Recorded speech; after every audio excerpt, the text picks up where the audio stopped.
जय श्री राधे, हरि बोल। राधे राधे आप सभी को।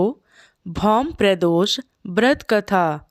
जो प्रदोष व्रत मंगलवार के दिन पड़ता है वह प्रदोष भौम प्रदोष व्रत या मंगल प्रदोष व्रत कहलाता है।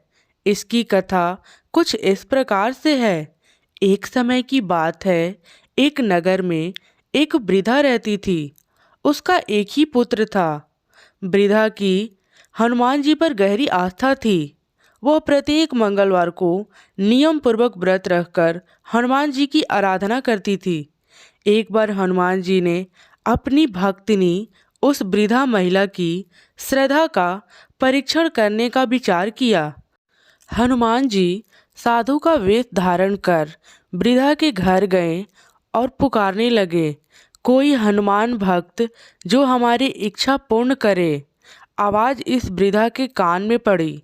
पुकार सुन वृद्धा जल्दी से बाहर आई और साधु को प्रणाम कर बोली, आज्ञा महाराज।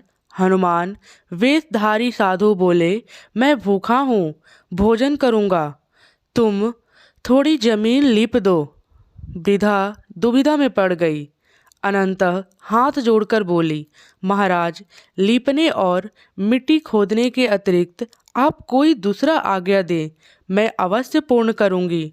साधु ने 3 बार प्रतिज्ञा कराने के पश्चात कहा, तू अपने बेटे को बुला लाओ, मैं उसकी पीठ पर आग जलाकर भोजन बनाऊंगा। यह सुनकर वृद्धा घबरा गई, परंतु यह प्रतिज्ञाबद्ध थी। उसने अपने पुत्र को बुलाकर साधु को सौंप दिया।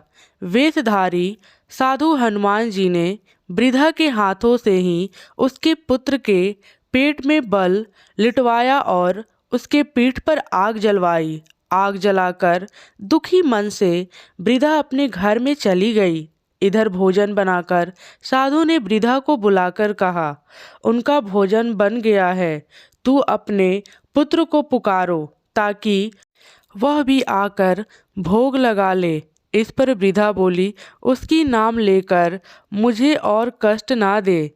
लेकिन जब साधु महाराज नहीं माने तो वृद्धा ने अपने पुत्र को आवाज़ लगाई। वह अपनी माँ के पास आ गया। अपने पुत्र को जीवित देख वृद्धा को बहुत आश्चर्य हुआ और वह साधु के चरणों में गिर पड़ी। तब हनुमान जी अपने वास्तविक रूप में प्रकट हुए और वृद्धा के भक्ति का आशीर्वाद दिए और बोले, तुम्हारा हर कार्य मंगलमय हो।